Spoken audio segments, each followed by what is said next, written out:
Hello les catins et les catines. Alors la dernière fois, on était en train de discuter avec une pote et on se demandait quel serait notre plus grand souhait, notre plus grosse attente, nos plus grandes expectatives dans la vie.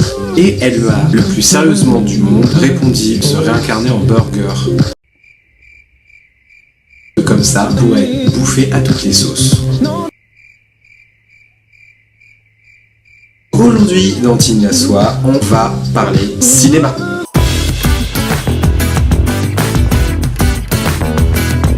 Je vais vous faire la review du film Wish Upon, sorti en juillet 2017, réalisé par John R. Leonetti, qui est relativement inconnu, qui a surtout travaillé en tant que directeur de la photo sur des films d'horreur, Piranha 3D ou Insidious, qui a réalisé certains chefs-d'œuvre du cinéma fantastique, tels que Mortal Kombat Annihilation, The Butterfly Effect 2, un direct to DVD évidemment, ou tout dernièrement le premier Annabelle. Le film réunit à son casting Joey King, Ki Hong Lee, qu'on a pu voir dans Le Labyrinthe, The Maze, Ryan Phillippe, Sherilyn Fenn, Jerry O'Connell ou encore Shannon Purser qui a joué dernièrement le rôle de Barb dans la série Stranger Things.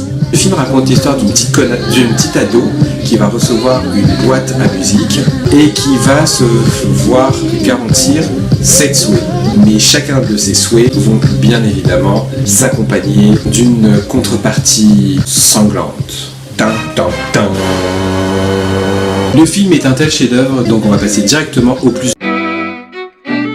Les quelques clichés de ce genre d'œuvre cinématographique sont vite renversés. La fille qui est harcelée n'est pas si soumise que ça. Quand par exemple les bullies viennent demander aux potes de la fille et à la fille de l'argent pour aider leur mean girls suprême, et ben ils se font gentiment envoyer paître. Deuxième point, le rythme du film.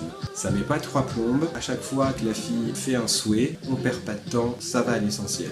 Et on assiste direct à ses conséquences. Troisième point, ce qui sauve le film du naufrage, du désastre industriel, c'est le personnage de la Tismé, qui est jouée par Sydney Park. Bon, alors certains pourront se dire, ah oui, mais encore une fois, c'est une Renoir qui a une grande gueule, bourrée de clichés du genre, what did you say? By Felicia. Mais dans tout ce qui se passe dans le film, elle apporte un vrai vent frais. Les mauvais points du film. Sérieusement les gars, on est en 2017, juste si on pouvait arrêter les jump scares à coups de cordes. Je parle des cordes musicales, l'instrument de musique, hein, pas la corde... Voilà. Deuxième point, la scène de la mort du vieux monsieur. Allez voir le film, sincèrement, allez voir le film, parce que je crois que je serais incapable de décrire ce qui se passe à l'écran. Allez voir le film, ou attendez-le en streaming. Le personnage principal, c'est quand même une sacrée bouffonne. Quatrième point, ceux qui sont venus pour voir un film gore et très violent, vraiment passez votre chemin. Il n'y a quasiment rien. Il y a des morts qui sont intéressantes, et en fait on voit que dalle. Et c'est tout simplement et tout bonnement hyper frustrant.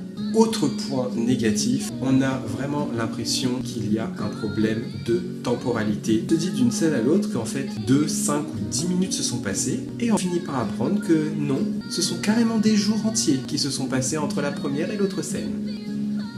Il n'y a pas forcément tous les clichés classiques du film d'horreur, mais il y a un point qui n'a jamais été évoqué, et c'est le racisme flagrant. La boîte à musique, c'est un objet en bois avec des inscriptions en chinois. Du coup, la fille va demander à son pote, qui au passage est très clairement coréen, et les inscriptions qu'il ne sait pas déchiffrer, il va aller voir sa cousine, et croyez-le ou non, sa cousine habite dans un appartement tout de rouge, avec comme décoration des lampions, des bouddhas. Et vous savez quelle est sa bouffe préférée? Les raviolis chinois. Il manquerait juste plus qu'elle nous dise qu'elle kiffe les pandas et les nems. Pour résumer ce chef-d'œuvre.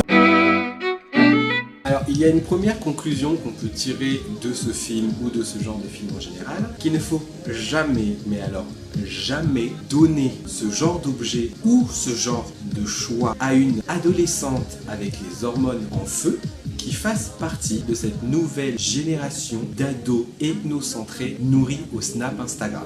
Ce qui m'a le plus gêné dans ce film, j'ai eu l'impression d'avoir face à moi un spin-off de Final Destination. on va se retrouver face à tout un enchaînement de situations qui devraient conduire à des morts. Et puis j'ai l'impression que, en fait, en avançant dans le film, ils se sont dit « Ah bah merde, non, on se rapproche trop de Destination Finale ». Sauf que c'est tellement mal fait, mal réalisé, cheap et sans aucun talent, ça nous conduit à une sorte d'effet boule de neige, c'est-à-dire que aucun vrai suspense ne se construit vraiment. Du coup, on se fout totalement des personnages, du coup, on passe au suivant, et du coup, on finit par se dire un film sans personnage intéressant, c'est juste nul.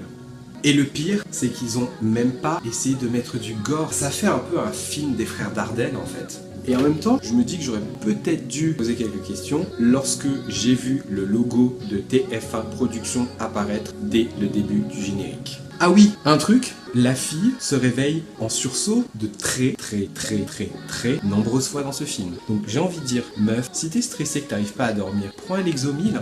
Donc vu tout ce que j'ai dit, je donnerai à Wesh Upon la note de 1 sur 5. Je vous dis rendez-vous la semaine prochaine, toujours mercredi à 18h pour un nouveau Tin La Soie. N'hésitez pas aussi à vous abonner à la chaîne de Tin La Soie, à aller voir la dernière vidéo ici, à aller voir le top 5 que j'ai fait de l'année 2016, à vous abonner à Tin La Soie en off et à aller voir la dernière vidéo Tin La Soie en off. Et vous savez ce que je vous dis. Veluma.